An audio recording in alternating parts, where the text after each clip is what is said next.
Saul was 30 years old when he became king, and he reigned over Israel 42 years. Saul chose for himself 3,000 men of Israel, of which 2,000 were with Saul in Michmash and in the Mount of Bethel, and 1,000 were with Jonathan in Gibeah of Benjamin. He sent the rest of the people to their own tents. Jonathan struck the garrison of the Philistines that was in Geba, and the Philistines heard of it. Saul blew the trumpet throughout all the land, saying, "Let the Hebrews hear." All Israel heard that Saul had struck the garrison of the Philistines, and also that Israel was considered an abomination to the Philistines. The people were gathered together after Saul to Gilgal. The Philistines assembled themselves together to fight with Israel. 30,000 chariots, 6,000 horsemen, and people as the sand which is on the seashore in multitude. They came up and encamped in Michmash, eastward of Bethaven. When the men of Israel saw that they were in trouble, for the people were distressed, then the people hid themselves in caves, in thickets, in rocks, in tombs, and in pits. Now some of the Hebrews had gone over the Jordan to the land of Gad and Gilead, but as for Saul, he was yet in Gilgal, and all the people followed him trembling. He stayed 7 days according to the time set by Samuel, but Samuel didn't come to Gilgal, and the people were scattering from him. Saul said, "Bring the burnt offering to me here, and the peace offerings." He offered the burnt offering.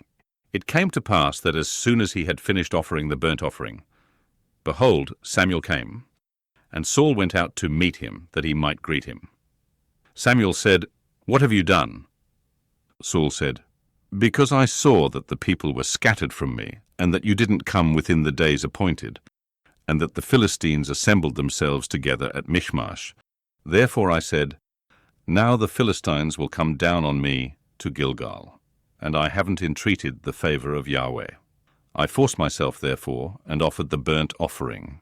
Samuel said to Saul, "You have done foolishly.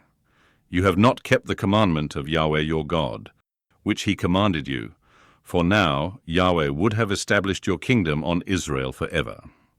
But now your kingdom will not continue. Yahweh has sought for himself a man after his own heart, and Yahweh has appointed him to be prince over his people, because you have not kept that which Yahweh commanded you." Samuel arose and went from Gilgal to Gibeah of Benjamin. Saul counted the people who were present with him, about 600 men. Saul and Jonathan his son, and the people who were present with them, stayed in Geba of Benjamin, but the Philistines encamped in Michmash. The raiders came out of the camp of the Philistines in 3 companies. One company turned to the way that leads to Ophrah, to the land of Shual. Another company turned the way to Beth Horon, and another company turned the way of the border that looks down on the valley of Zeboim toward the wilderness.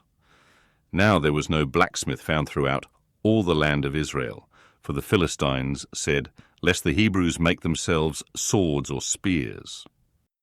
But all the Israelites went down to the Philistines, each man to sharpen his own plowshare, mattock, axe, and sickle. The price was 1 paim each to sharpen mattocks, plowshares, pitchforks, axes, and goads. So it came to pass in the day of battle that neither sword nor spear was found in the hand of any of the people who were with Saul and Jonathan. But Saul and Jonathan his son had them. The garrison of the Philistines went out to the pass of Michmash,